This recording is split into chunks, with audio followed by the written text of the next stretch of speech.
Hello, Assalamualaikum warahmatullahi wabarakatuh. Okay, how are you today? I hope you are in good condition. Today we will discuss about historical event, ya, recount text. Okay, pekan lalu Miss sudah berikan tugas untuk menyalin ya tentang historical event. Oke, sekarang Miss akan terangkan tentang historical event itu, ya. Oke, apa sih historical event ya? Sebelumnya, ya kita akan lihat dulu. Historical event itu bagian dari recount text, ya, recount text.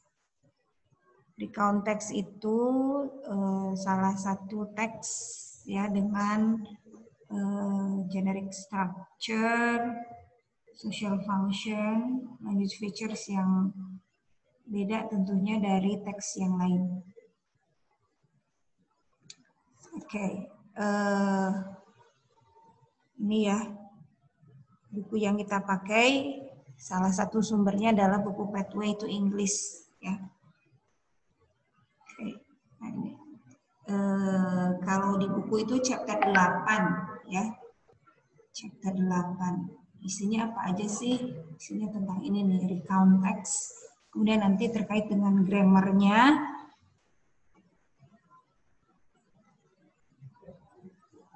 Grammarnya itu nanti ada simple past tense, ada time connection, ada conjunction, ada capitalization, kemudian punctuation. Kita sekarang bahas recount text-nya dulu ya, sebelum masuk ke grammar. Okay, recount text. A recount text is a text that retell past events, usually in chronological order. Ya. Jadi sebuah recount text itu adalah sebuah teks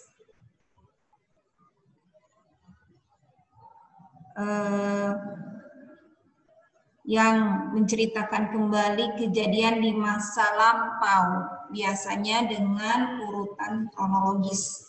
Urutan kronologis itu jadi peristiwa apa dulu yang lebih dulu terjadi, ya. Makanya nanti kalian belajar tensisnya past simple tense, gitu ya, karena berkaitan dengan past event, ya. Oke. Ini ya, jadi teksnya adalah teks yang menceritakan kembali sebuah kejadian atau kejadian-kejadian yang biasanya dalam bentuk chronological order, ya. Jadi tersusun secara kronologis, ya. Nah, ini dia akan berbeda dengan naratif. Naratif kan sama ya, pas event, pas juga sama gitu ya, tapi dia lebih ke bercerita, ya, bercerita. Oke, beda dalam generic structure-nya. Oke. Yang kedua, the purpose of recount text is to describe what occurred and when. Ini tujuannya. Tujuan dari sebuah recount text adalah untuk menggambarkan apa yang terjadi dan kapan. Itu kata kuncinya. Ya, jadi dalam satu waktu tertentu, apa yang sedang terjadi. Nah, digambarkan. Jadi cirinya nanti ada waktunya, kemudian peristiwanya apa pada waktu tersebut. Nah, ini kaitannya dengan yang akan kita bahas. Jadi sebenarnya ini adalah recount text, tapi dikhususkan pada a historical recount, ya, atau historical event. Nah, untuk apa sih historical? Apa bedanya dengan yang lain? Historical event berarti historical itu dari kata history, sejarah. Jadi peristiwa bersejarah. Yang akan diambil contohnya, yang akan dibahas adalah teks-teks sejarah. Tujuannya untuk apa ini? Menginformasikan its audience kepada si pembaca ya, audiens itu, atau kalau teksnya dibacakan berarti si pendengar, about historical events ya. Jadi historical recount itu adalah sebuah teks yang memberikan informasi kepada pembaca atau pendengar tentang historical event. Misalnya apa historical event? Yang di Indonesia, coba. Yang di buku itu contohnya apa? The Battle of Surabaya. The Battle of Surabaya itu artinya apa? Pertempuran Surabaya. Oke. Diperingati biasanya setiap tahun sebagai hari apa? Sebagai Hari Pahlawan, ya. Jadi The Battle of Surabaya itu puncaknya itu pada tanggal 10 November. Oke.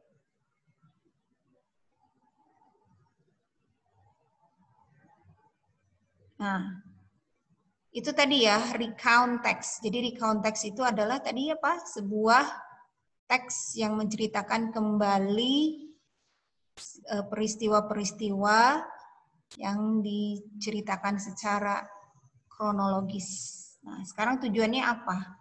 The social function of historical recount is to establish a timeline for a historical event. Ya, ini. Jadi tujuannya itu social functionnya itu untuk membangun itu ya timeline-nya waktu. Jadi dia lebih cenderung fokus pada waktu yang terjadi pada sebuah peristiwa bersejarah. Oke. Nah, seperti biasa kalau sudah tahu social function-nya, jadi social function itu tadi ya to inform a past event. Ya. Oke, ini timeline for historical event. Historical recount nanti bisa dilihat dari struktur teksnya yang akan beda dengan teks yang lain. Ya pasti. Jadi kita bisa membedakan jenis teks itu dari salah satunya selain tujuannya, ya social functionnya juga bisa terlihat dari generic structure. Nah ini ya. Generic structure-nya itu terdiri dari apa? Yang pertama orientation. Orientation itu involves the background of the event. Ya, dia melibatkan latar belakang dari sebuah peristiwa. Tentu saja disebutkan dulu peristiwanya apa. Ya, setelah disebutkan peristiwanya, nanti diperkenalkan ini, describe the people involved, settings and cause of event. Ini ya. Jadi nanti digambarkan orang-orangnya siapa saja yang menjadi tokohnya, tapi dia fokusnya di event ya, bukan di tokoh. Kalau fokusnya di tokoh nanti berbeda. Kalau fokusnya tokoh itu biografi. Kalau ini fokusnya di eventnya, di peristiwanya. Nah, nanti sekilas saja mungkin tokohnya siapa gitu ya. Yang menjadi tokoh dalam peristiwa itu siapa. Kemudian setting itu time, waktu ya, dan place, tempat. And cause of event, dan yang menyebabkan sebuah event itu terjadi. Ya, jadi yang pertama itu nanti ya di dalam teksnya, jadi ada paragraf-paragraf. Nah, paragraf pertamanya itu orientation. Paragraf selanjutnya bisa 2, bisa 3, ya itu events. Ini events itu adalah peristiwa, potongan-potongan peristiwa yang terjadi pada event utamanya. Gitu. Misalnya nama eventnya itu The Battle of Surabaya. Nah nanti akan ada potongan-potongan peristiwa yang terjadi pada waktu tertentu. Misalnya di situ diceritakan berapa peristiwa pada waktu tertentu. Nah jadi events ini records the events chronologically. Merekam atau menggambarkan peristiwa secara kronologis. Jadi misalnya ceritanya The Battle of Surabaya, apa nih dari awal sampai akhir itu ceritanya seperti apa? Termasuk di dalamnya ada penyebabnya, gitu ya. Setelah ada events, kemudian reorientation. Nah, reorientation ini bisa ada, bisa tidak dalam sebuah teks, tergantung dari si penulisnya. Apa sih reorientation? Reorientation itu includes the feelings and the thoughts of the writer about the event. Ya, jadi reorientation itu termasuk di dalamnya perasaan dan pikiran dari si penulis tentang peristiwa tersebut, gitu ya. Jadi dia nanti akan menyimpulkan peristiwa itu seperti apa. Jadi ada feelings-nya, ada komentarnya, komentar pribadi dari si penulis tentang peristiwa yang terjadi, yang digambarkan di dalam teks. Itu ya, tentang recount text. Oke, jadi apa itu recount, kemudian social function-nya apa, kemudian generic structure-nya apa. Oke, next. Yang berhubungan dengan grammar itu adalah tensisnya, unsur kebahasaannya, ya. Oke, tadi seperti Miss katakan bahwa karena recount text ini, historical event ini terkait dengan peristiwa di masa lalu, maka tensis yang digunakannya adalah simple past tense. Atau kalau Miss lebih suka menyebut waktunya dulu, past simple tense. Ya, sama saja. Oke. Kenapa menggunakan past simple tense? Yang pertama, we use the simple past tense to talk about action or situation that happened in the past. Kita menggunakan simple past tense untuk membicarakan tentang kegiatan, ya, atau situasi yang terjadi di masa lampau. Yang kedua, the verbs used in the simple past tense are regular verbs and irregular verbs. Ya. Jadi ingat kembali, verbs itu terbagi 3 kan, ada verb 1, verb 2, dan verb 3. Nah, untuk simple past tense ini menggunakannya verb kedua. Ya, ingat, hanya verb kedua untuk kalimat positif. Ya. Nah, kalimat verb kedua ini terbagi 2, ada yang regular dan irregular. Masih ingat ya, regular itu cirinya ada ed-nya, ya. Washed, invented, helped. Ya, ini gampang, ini kan verb 2 ada ed-nya, kalau verb satunya berarti ed-nya hilang. Jadi wash, ini invent, ini help, ya. Nah, kalau irregular, namanya juga irregular, tidak beraturan. Jadi kalau regular, beraturan karena dia verb 2-nya semua pakai ed, verb 1 tambah ed. Tapi kalau irregular, itu dia tidak beraturan, harus dihafal. Ya, di sini ada knew, ada went, ada gave. Oke, knew itu verb kedua dari know. Ya, know, I know, ya. Went itu bentuk kedua dari go, gave itu bentuk kedua dari give. Ya, jadi ingat menggunakan verb kedua. Oke. Polanya gimana? Ini statement itu kalimat positif, negatif itu kalimat negatif, interrogatif itu kalimat pertanyaan. Ini ya, diingat ya. Ingat, kalau kalimat positif itu rumusnya subject, predicate, mungkin ada objek. Nah, predicate-nya pakai verb 2 di sini. Ya, subjek tambah verb 2 tambah objek. Kalau tidak pakai verb berarti pakai to be, pakainya was atau were. Kalau negatifnya, kalau yang pola yang ini, subjek, verb 2-nya jadi negatif, jadi pakai didn't, tambah verbnya kembali ke verb 1. Ya, jadi makanya harus tahu verb 1, verb 2. Kemudian objek kalau ada. Kalau pertanyaan, masih ingat? Kalau pertanyaan yes, no question, si did-nya pindah ke depan. kemudian diikuti subjek, verbnya kembali tetap verb 1, kemudian tambah objek kalau ada, kemudian tanda tanya. Oke, did ini menunjukkan waktu, ya. Kalau kalimat itu dalam past simple, di sini juga sama, menunjukkan waktunya adalah kata did. Nah, kalau di sini yang menunjukkan waktunya adalah verb kedua, ya.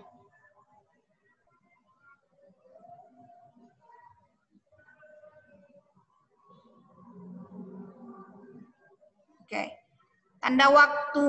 Ada tanda waktunya ya. Past simple itu time signal for the simple past tense. Ada yesterday, kalau pakai kata yesterday, kemarin ya itu untuk lampau. Last night, last week, last year pakai kata last ya. Atau 2 weeks ago, 3 nights harus pakai s ya. 3 nights ago.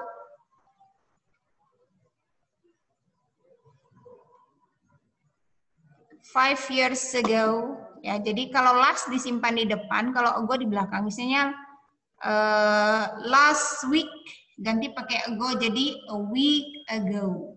Last night, a night ago, gitu ya. Okay. Last year, a year ago, ya gitu. Jadi kalau last di depan, kalau ago di belakang. Atau menunjukkan waktu. In 1987, in 1945, ya, dan selanjutnya, ya, etc. sebagainya.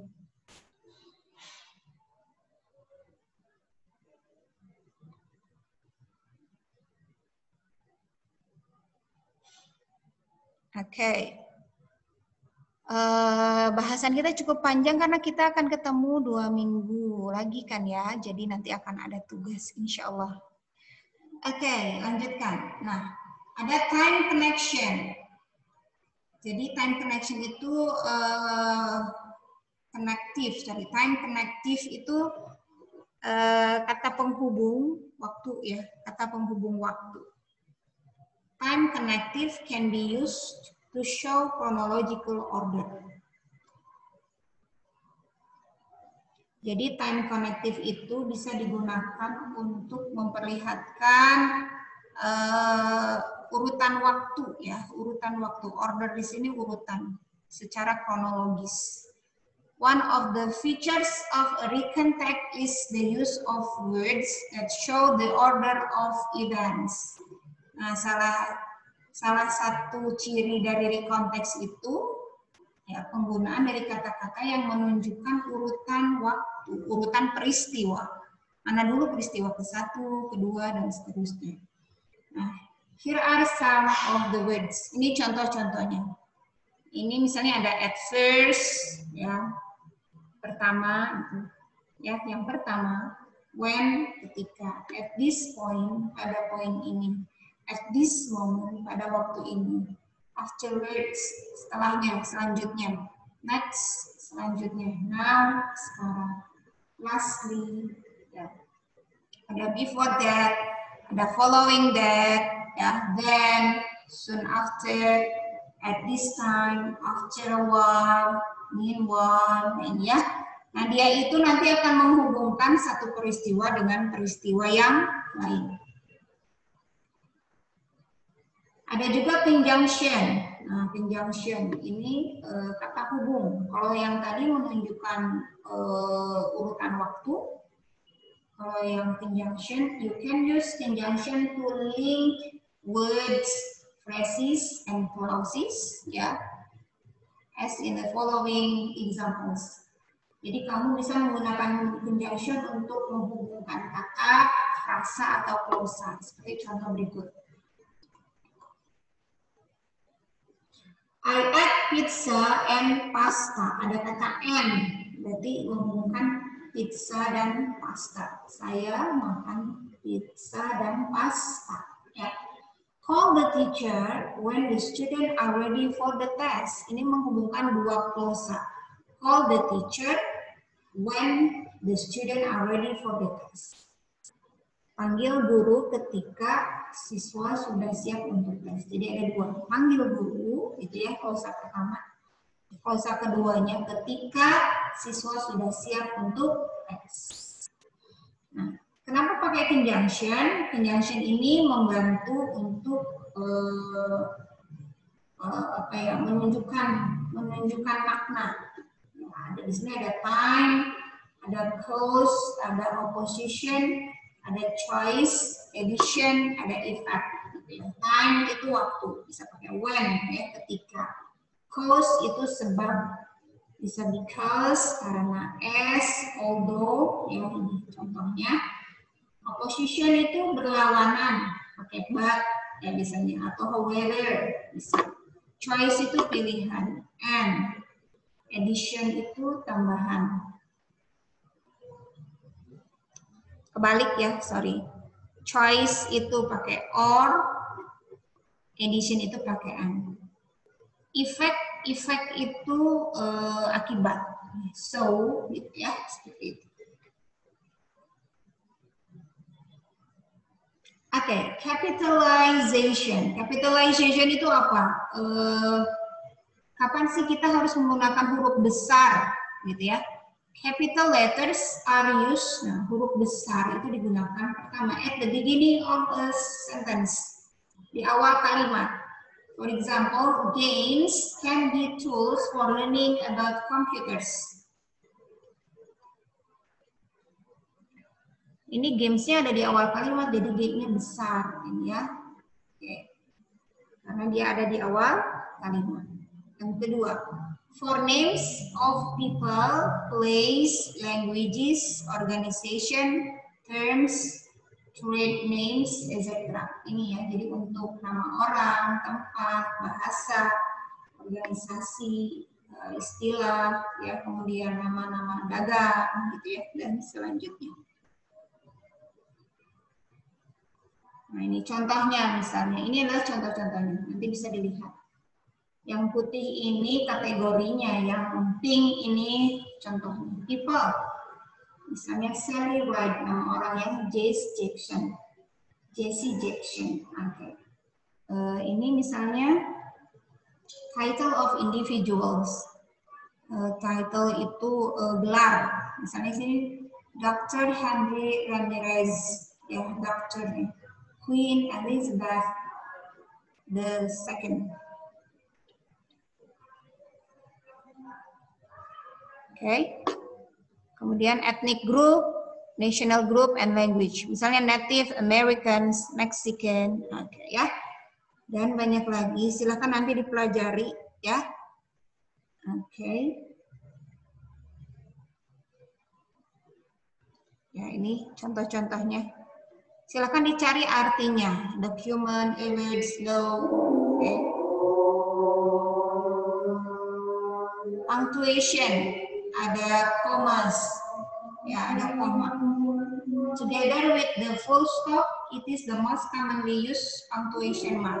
Jadi bersama dengan titik, ya, koma itu adalah yang paling biasa digunakan, tanda yang paling biasa digunakan. Basically, it separates part of the sentence. Pada dasarnya dia memisahkan bagian dari kalimat. Contohnya, if you do not understand, please tell me. Ini ya, memisahkan dua kalimat. Asalnya ini kalimat, kemudian dia menjadi close. Full stop atau period itu titik. It is used to end a sentence. Jadi digunakan untuk mengakhiri kalimat. The next sentence begin with a capital letters. Kalimat selanjutnya menggunakan huruf besar. Apostrophe itu it is most commonly used to indicate genitive or possessive singular and plural. Jadi digunakan paling sering untuk menandakan kepunyaan ya, kepemilikan baik dia tunggal atau jamak. Misalnya the students books. Nah ini yang disebut dengan apostrophe.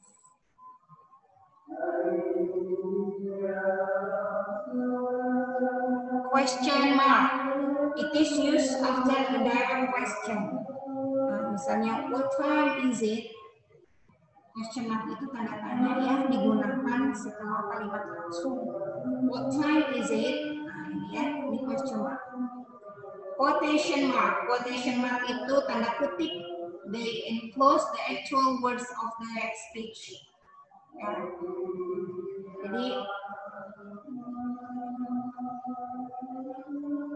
digunakan ini ya, ini yang disebut he said, ini yang disebut quotation mark, ya, dipakainya dalam direct speech. Oke, ini ya, kalimat langsung. Ini adalah question marks. Kemudian yang terakhir exclamation mark. Exclamation marks itu tanda seru. It is not overused, jarang digunakan. It is usually used after exclamation and sometimes later after short command. Jadi biasanya digunakan setelah perintah, ya, setelah kalimat perintah. Oke, atau seruan. Oh dear, get out. Seperti itu ya. Okay, I think that's all. The explanation about the historical event dan sebagian tentang grammarnya, ya, silakan dipelajari. Mudah-mudahan bisa difahami. Okay, if you don't understand, you can ask me.